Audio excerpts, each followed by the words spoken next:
Hello and welcome to the third Privateer podcast. I am joined today by InN, the captain and IGL of Privateer Gaming.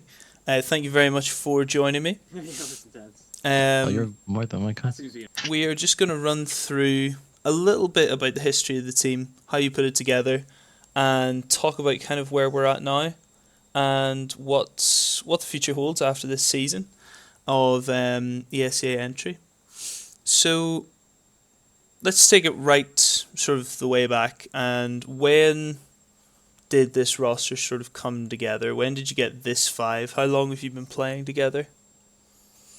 Well, the roster has been put together like 5 days, 4 days before the actual season. Okay. So it's a bit more than a month that we've been playing together. Just a bit more, but pretty recent. Okay, excellent. So relatively new then. And where did you kind of pick people up? Was it, a case of you knew some guys from before, or was it all brand new people? What way did you put the five together? Um, I basically was looking for someone to just build something new. I was trying to find a team by like build a core, and I met Imperfection just then, because I know him for a bit before the actual thing. We met together and started duo queuing on Faces for like 3 weeks before it. Mm-hmm. And so he's the first guy I ever picked up in the team because we had a good vibe together. He's very good individually. He has enough experience, so I just thought, why not take him in? And he was very interested, so just went with him first. And after that, we had some time to think and kind of do a lot of tryouts. Mm-hmm. I'm pretty sure we tried out 25 different people at least. Wow. So it was hectic weeks with a lot of tryouts, and we had to peak just before the actual qualifiers just to play them. And so we picked He-Man a few days before anyone else that's in the roster today, because he has ESEA advanced experience and he's a very good second color, and I thought I need him in the team. So we picked him up, and lucky enough, he recommended a friend of his, which is Pricey. And that means that basically there are like two duos in the team, me and Imperfection and him and Dan, but they go a lot way back, probably like 2-3 years. So they had a lot more synergy than anyone else in the roster. Yes. Which we thought was good. And Percy he's kind of the vibe guy, he's always joking, always making sure everyone's having a good time. And he's good, he's a like very reliable player, so we picked him up.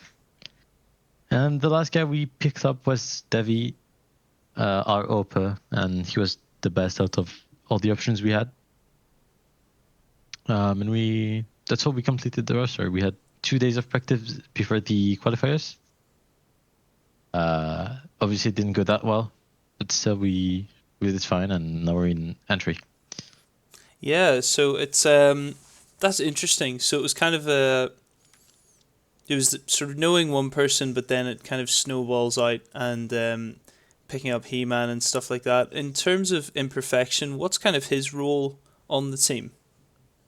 Well, you usually have one guy that's always here to like absolutely just go in and destroy anyone on the server. That would be him. He's the star player, the guy that we drop everything to him and basically say, go kill Casper, go kill. And that's what we wait from him, and that's what he was at the start, but he grown a lot as a player, because obviously we can't only have one guy that's shooting and hope that's the only thing he can do. Yeah.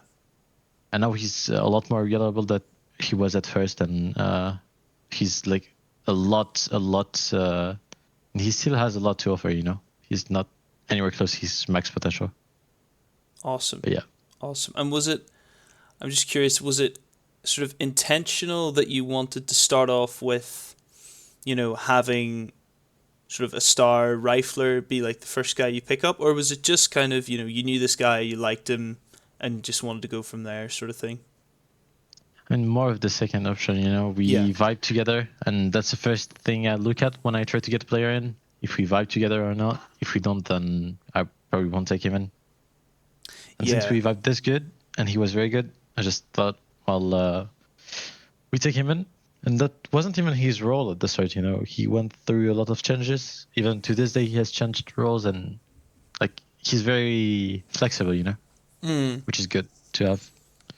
of course. And then I suppose if the vibes there, across the whole team, then it's easier to make those changes as well. Um, and would you say, whenever you're trying anybody out, even, filling out the last three spots, so you're looking for kind of the chemistry side of things first, making sure everyone kind of works well together. What other sort of things are you looking at when you're in a tryout? Did you have like a criteria, a certain style of player you like working for you, or is it really just the Um, vibes and then go from there? I mean, vibes always come first, as I said, but you can't do anything with only vibes. You know, there are other guys that I had like great vibes with, but couldn't take them in.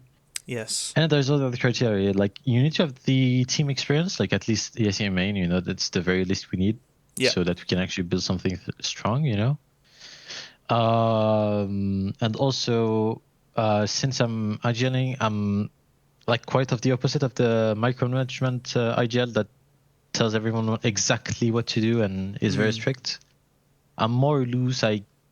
Well, we'll get into that later, but I give a lot more space to my players to express themselves and actually do what they do best. So I need some people that can think for themselves and adapt. That's really the main thing I looked at. Yeah. Okay. No, that makes total sense. Something that's going to fit with your calling style. So I kind of know what the answer to this is going to be, but has the roster hasn't changed at all, right? In the last sort of month or so, it's been these five from the start, or has it moved around a bit? It hasn't. We just kept the same people. Yeah, no, I thought that. Um, okay, nice one. And I suppose then you've touched on it to start there. You're a bit looser with the calling, but it looked to us, certainly whenever I've watched some of the games, particularly on CT side. I think I watched you guys most recently on Mirage, and it did seem that there was sort of several key sort of setups, some sort of playbook Mm. going on there. How do you go about creating, maybe strat books, maybe not the right word, but you know what I mean, sort of sets of plays. Do you bring that and sort of go top down and tell the guys what they need to be doing, or does it come through playing together and sort of naturally build up over time? What do you think? Well, the way I do it is that I already had a strat book before with Mm-hmm. set plays, and I basically tried every single one of them with the roster we have, and just try to see what works, what doesn't work. Because obviously, when you take strats from pro teams, even like tier 2, tier 3, they're not your roster. You know, every strat doesn't work for any roster. So we kind of had to see what worked, and Mm. even the things that worked, we had to adjust to make it that we could actually work with them. So I basically had my strats, even Daniel bring in strats, you know, and basically we just adapt to however we play as a team.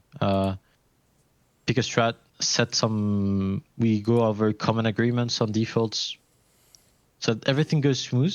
It's the best description of it is structured but very free. Like it's not strict, but it's structured, and that's how it works best for us. Yeah, I see what you mean. So, is it fair to sort of say people know what they're expected to do, but there's no, it's not down to like very fine details of you must do this at this time sort of thing. They still play the round themselves, really. Well, depends on the exact strat. You know, obviously we need strats where everyone has very set things to do, Mm. and then we have strats where we have one goal, like on defaults, like usual. Let's say we're on playing Dust, and we're doing what we call spirit defaults, which is taking lower than shorts. Well, we don't have a specific way of doing it. We just do it adapting to however the guys against us play and how we feel on the moment. We just know the goal is to take shorts and lower, and we do it the best way we can. Yes, I see what you mean, and I suppose that makes it, That's a nice system for the guys then to pick up. It doesn't take too long because if they know the goal, they just find their own way. You don't need to sort of argue and bicker over how you're going to do something. You're just working out in the moment. Okay, that's good. Um, so would you say then the biggest strength of your team is that idea of individual thought, and then the players being able to change the game and change the rounds themselves, or would you say there's a bigger strength as the five? Well, um, I would say that we have so Sasha is Devi and Casper is Imperfection, just to make it clear. Those two guys are basically I click, I shoot good, and I think a little. Okay. And me, Thomas, aka Tracy, and Daniel, aka Heman. Yeah. We are kind of we shoot, but we think a lot and can adapt to whatever happens. And I would say the fact that we have a mix of both makes it that no matter the situation, we can always get out of something that goes bad. And I would say that's the main thing. Having three players that are very game IQ oriented, and then two big shooters that just kill every button they see. Absolutely, absolutely. It makes it. Yeah, I can see why that would be. Something you would need. You can't just go in and shoot your way out every time. Absolutely. Would you say, on the flip side, is there any sort of, I mean, overall you've had a really good season, so there's not been too many, you know, snags in the road for you so far. But is there anything that has kind of stuck out over the season that you think you'd like to improve by the end of it? Sort of a weakness as a team. We have two weaknesses. Two are applying to Sasha and Casper. Well, the thing is that, as I said, I need my players to think for themselves, and I kind of made an exception for them. They kind of barely think. Okay. And so sometimes it's problematic. As I said, Casper has grown a lot, and he's getting there. Yeah. Sasha is a bit behind, and that's one thing that has to change if we want to stick together and actually improve a lot. Okay. And second thing, which is kind of related, but listening to each other, communication has to improve a lot too, because the current state of it isn't very good, to be honest. Okay, that's So interesting. those are the two things we really need to change if we want to actually get to the next level. Yeah, I never would have guessed that the communication would be an issue for you. Do you think that's because the team's relatively new? Do you think it's personalities clashing? What do you think's going on there?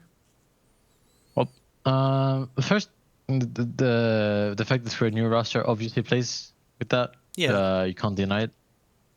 But there's also this thing where we kind of, as I said, we have three people that think a lot and two people that don't think, and obviously, as you said, that clashes. Yeah. Like especially me and Sasha, we do get into arguments quite often, so that plays too. But I would still say the main thing is that we didn't play enough together yet. Yeah. So I mean, hopefully that's something that's gonna get better over time. Thank you for being so honest with that one. Um, sort of I suppose now branching off from the communication thing. Um, do you think there's a clash? You have a real mix of nationalities on the team, and I know that's very common now, especially in online CS. Why wouldn't it be? But do you think that plays a role in sort of the difference in communication? I mean, having someone from the UK, Germany, and then mixing that in with Eastern Europe, I can see how that would be quite an interesting mix. What do you think about that? Well, to be honest, we haven't had this issue yet. I didn't see it happen. I think we.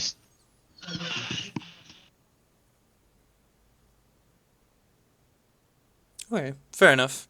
Fair enough. It's Maybe just something I imagine would be, Yeah, I don't hold know. on. Um, but yeah, no, it didn't happen at all. To be honest, it's not really related. I think it maybe even helps us out of the time. Difference of cultures, we can juggle around a lot, which is good Oh yeah, when like mental is down. nice. Gives you some ammunition on each other. Nice. It does. Sure. All the stereotypes coming out at different times. I'm sure. Um, nice one. Um, so whenever you get into you've got the team together now. You've got you guys. You know who you want. You've got the roles sorted. How do you go about then? Sort of structuring a practice. How does a practice look for you guys typically? Um, Usually we spend 5 to 7 days on the same map Yeah. when we first play it, and then we move on to the next map we want in the map pool. So far, we have 3 maps secured, and we're working on the fourth one, which is Overpass. Hmm. And so we started today, Overpass, I can kind of tell you. We usually come in first track time. We play from 16 CT to 20 CT. Give us 1 hour of strat time where we discuss how we want to play the map, new strats, defaults, setups, everything. And then we hop into 3 tracks where we actually try out the stuff we just spoke about and try to fix the issues we have. And after we've kind of completed the strat book, we play a few days, 1 or 2 days of just 4 games on the map and just try to win as hard as possible. Yeah. And so today we played Neep Impact, we played an advanced team, but I forgot the name, and we played Exilium as our main. And it Oh, went really nice. good for our first day. We won against Neep Impact and Exilium and lost against the advanced team. It was a pretty close game, but there's some good stuff to take out of it. So that's interesting for a first day. Yeah, absolutely. And I suppose, do you find, um, obviously for the first day you want to talk through the strats first. I totally get that. Do you ever flip that around? Do you ever do a set of scrims maybe when you're more comfortable with the map? Do you do a set of scrims and talk about them after, or do you like prefer to have that talking server time before any games? Well, on those days where we actually end up just playing 4 games, even on the days we actually have a start time, between each game we usually have between 15 to 5 minutes. Yes. That's where we usually talk it out, like kind of go over like the shit that went wrong and the shit that went good too, and keep it in mind and try to fix it for the next one. So we like have it in mind the whole time we actually play. Absolutely, yeah. Because I suppose that's down to MR12 as well. That makes a practice probably easier to run now because you know a game's probably not going to take a full hour anymore. So it gives you more downtime in between. I mean, not always, but like you say, you can sometimes have up to 15 minutes, which is great. Um, I suppose just my last sort of closing questions are really about what's the plan going forward, what's really to come. So you've got how long left of this season to play? We have tomorrow's game and 2 more matches next week of the regular season, and then we have playoffs, which are gonna last for a bit, and are gonna be especially longer because we have BO3s only. Yes, okay. Um, but yeah, after that we play playoffs. Should last. Yeah, I couldn't tell you exactly how long, but Yeah, probably a month. yeah, I would say a bit less. And yeah, after playoffs, well, the plan is to get the advanced slots out of playoffs, which yeah. is like the main goal. If we cannot get it, at the very least, we get the main one. And it depends just to get, like, we really, really hope to get the advanced slots because there are a lot of academy teams that are in this game, even some actual pro teams that have a new roster. Like, and we'd like to prove that we can actually beat them and get the slot for ourselves. Absolutely, absolutely. That would be the advanced slot would be fantastic. I mean, and then I guess it's just will you take a bit of downtime in between seasons, or do you think you guys will just keep pushing through and getting ready for the next one? Right. We're obviously going to take a few days off because I feel like everyone needs it Of course. after a season. So I'm kind of going to force it on them even if they don't want to. Yeah. But no, like it's also going to depend if we end up making roster changes between the seasons. Mm. Because if we actually do, then that means we need more practice to kind of catch up on it for new players. But hopefully not. But if it did happen, we'd need more time. If not, then probably just 5 days off, and then we're back to work on the usual schedule and try to go deep into our map pool. Because if we do end up in advanced, we're gonna need to actually work 10 times harder than what we do now. Yeah, need to make sure everyone's ready for that as well. Because you guys practice a really solid amount at the moment, don't you? You're sort of on like 3-4 days a week, is that right? 5 days at least, and Yeah. sometimes 6. Yeah, crazy. So you're already on a really, really decent amount. So I suppose just checking that everybody's up for going again and going harder in advance. I mean, hopefully they are. From us, looking down in the games, it looks really, really solid. But it's very interesting to hear your sort of behind the scenes insights on it as well. A few surprises there I didn't expect. So that was great. Thank you very much for your time. That is kind of me all out of questions. We rattled through that pretty quickly. But yeah, thank you very much for taking the time, and good luck. Good luck with the rest of it. You're very welcome, and thanks for having me. No problem.